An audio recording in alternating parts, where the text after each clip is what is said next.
Titanic. The disaster of its age, the iceberg you already know about. April 14, 1912, a Sunday night, a flat black ocean, the largest moving object ever built by human hands. And somewhere in the North Atlantic it's going under.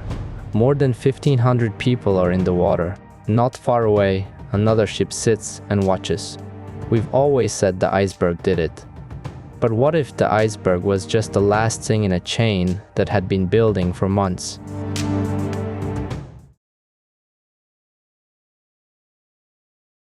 Like most people, my introduction to the Titanic was the film. I was a kid. I sat there and watched this enormous ship carry thousands of lives across the ocean, and then I watched it die. The whole thing horrified me. And I'll be honest, for years, I was absolutely convinced that the scenes of the old woman being interviewed were real documentary footage. That's how convincing James Cameron made it. But the film never explains why. It shows you everything that happened. The iceberg. The hull plates opening, the flooding, the lifeboats going out half empty. It's all there. What it never tells you is how a ship built by the finest shipyard in the world, captained by an experienced officer on a well-known route, managed to lose 1,500 lives on its very first crossing. People have been trying to answer that for over a century. Some of the theories are genuinely strange. There's the insurance fraud theory, that the ship was secretly swapped with its damaged sister vessel, the Olympic, and deliberately sunk to collect the money. There's the fire theory, that a coal bunker fire weakened the hull before the ship even left port. There's even a mummy curse.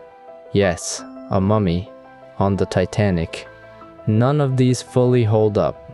What the evidence actually shows is something less dramatic and somehow more disturbing. Not one catastrophic mistake, not a cover-up, a chain. 3 separate failures, each one small, each one almost invisible, all arriving at the same moment. The iceberg didn't sink the Titanic. The iceberg just exposed what was already broken.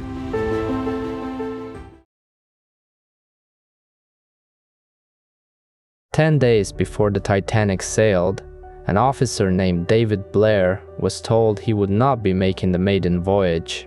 Blair had been assigned as second officer. He knew the ship, he'd been through the sea trials, but the company decided to bring in a more senior man at the last minute, and Blair was bumped off the manifest. He collected his things and walked down the gangway. He forgot to hand over a key. It was a small brass key, the kind you wouldn't think twice about in a drawer. It opened a storage locker in the crow's nest, the lookout platform at the top of the forward mast. Locker 14F. What was inside that locker were binoculars for the lookout crew. Frederick Fleet was one of those lookouts on the night of April 14th. No key, no way to open the locker. He and his partner Reginald Lee stood watch with nothing but their own eyes, scanning a dark ocean. Fleet survived. He gave testimony at the British Inquiry. He was asked, "If you had had binoculars, would you have seen the iceberg sooner?" "Certainly," he said. "How much sooner?" "In time for the ship to get out of the way." That's not speculation. That's the man who was actually standing in the crow's nest, in the dark, telling an official inquiry exactly what he needed and didn't have. David Blair kept the key. He held onto it as a memento, perhaps without ever fully understanding the weight of it. His family auctioned it decades later. It sold for £90,000. A crew shuffle at the last minute, a key nobody thought to transfer, and the lookouts went into one of the most dangerous stretches of North Atlantic water with their eyesight alone.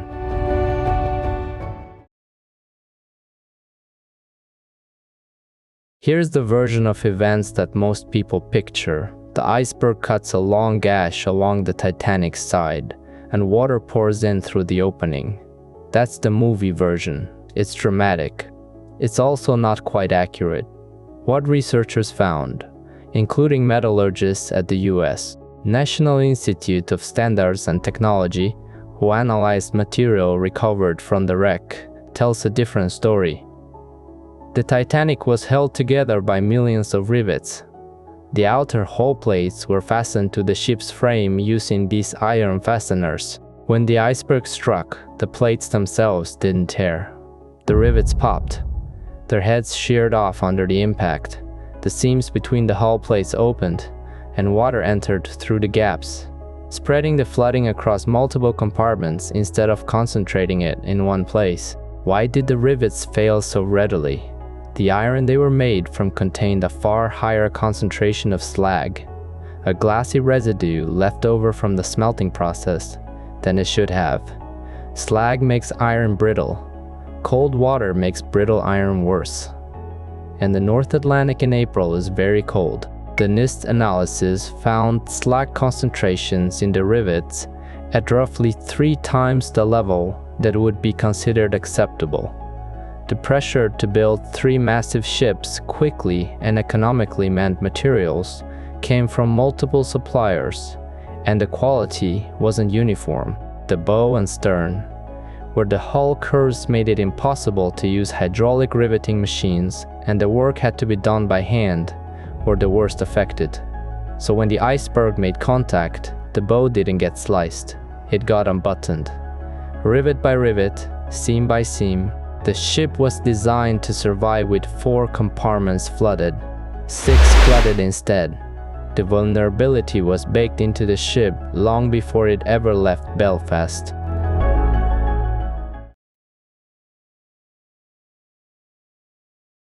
This is the part that feels almost impossible, and it's the one that most Titanic coverage quietly skips. The night of April 14th was described by survivors as clear. No wind, no moon, no waves. By every normal measure, conditions for seeing danger should have been good. But researcher Tim Maltin spent years cross-referencing weather records, sea temperature logs, and survivor testimony from multiple ships in the area that night. What he found was that the meeting of 2 ocean currents, the frigid Labrador Current and the warmer Gulf Stream, had produced a thermal inversion in the air directly above the water, a layer of cold air trapped beneath warmer air above it. That boundary does something strange to light. It bends it. The phenomenon is called superrefraction, and in the right conditions, it creates what's known as a superior mirage, a false horizon.